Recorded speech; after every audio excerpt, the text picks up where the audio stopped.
بسم اللہ الرحمن الرحیم۔ آپ کہہ دیں آؤ میں پڑھ کر سناتا ہوں جو تمہارے رب نے تم پر حرام کیا ہے، یہ کہ تم اس کے ساتھ کسی چیز کو شریک نہ ٹھہراؤ، اور والدین کے ساتھ نیک سلوک کرو، اور اپنی اولاد کو مفلسی کے ڈر سے قتل نہ کرو۔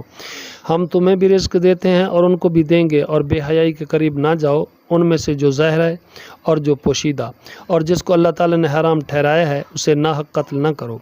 اللہ تعالیٰ نے اس کا تمہیں تاکیدی حکم دیا ہے تاکہ تم سمجھو، اور یتیم کے مال کے قریب نہ جاؤ مگر جو طریقہ سب سے بہتر ہو، یہاں تک کہ وہ اپنی پختگی کو پہنچ جائے، اور ناپ اور تول کو انصاف کے ساتھ پورا کرو۔ ہم کسی شخص کو تکلیف نہیں دیتے مگر اس کی طاقت کے مطابق، اور جب تم بات کرو انصاف کرو،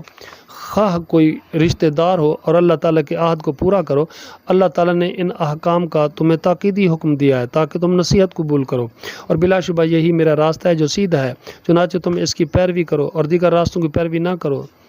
کہ وہ تمہیں اللہ تعالیٰ کے راستے سے جدا کر دیں گے۔ یہ ہے جس کا اللہ تعالیٰ نے تمہیں تاکیدی حکم دیا ہے تاکہ تم بچ جاؤ۔ پھر ہم نے موسیٰ کو کتاب دی، ہر اس شخص کے لیے نعمت کی تکمیل تھی جو نیکی کی روش اپنائے، اور ہر حکم کی تفصیل تھی، اور ہدایت اور رحمت تھی تاکہ وہ اپنے رب کی ملاقات پر ایمان لے آئیں۔